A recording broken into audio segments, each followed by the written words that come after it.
अब सुखदेव जी गर्भ से बाहर निकले हैं।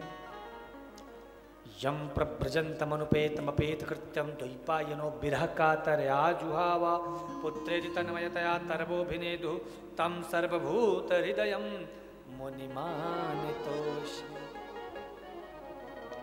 कथा कहती है बंधुओं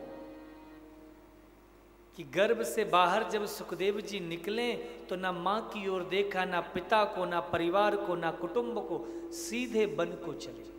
और व्यास जी पीछे पीछे आ रहे, पुत्र ठहरो, पुत्र ठहरो। कथा कहती है कि बीच में एक सरोवर मिला जहां पे कुछ युवतियां स्नान कर रही थी।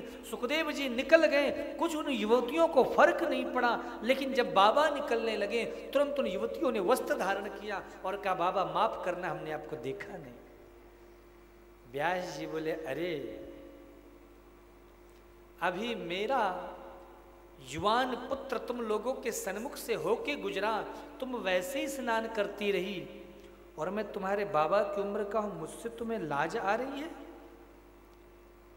तो उन स्त्रियों ने, उन युवतियों ने बड़ा सुंदर उत्तर दिया है। उन्होंने कहा, बाबा शर्म तो उससे हो जो इस संसार में रहे।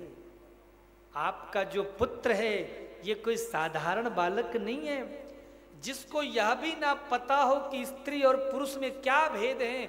उसके लिए तो चाहे आप 1000 कपड़े पहन लो तो भी बिना वस्त्र के हो, और कुछ भी ना पहनो तो भी उनके लिए वस्त्र में हो। और आप तो बाबा संसार में रहते हो। व्यास जी समझ गए कि मैं इस पुत्र को नहीं ला पाऊंगा। सुखदेव जी की समाधि लग गई और उधर व्यास जी बड़े दुखी हुए, क्या करूं? तब नारद जी मिले। नारद जी ने भागवत का ज्ञान दिया। जब भागवत का उपदेश दिया तो चतुश्लोकी भागवत को व्यास जी ने 18,000 श्लोक में परिणत किया और उन भागवत को सर्वप्रथम सुखदेव जी को ज्ञान दिया।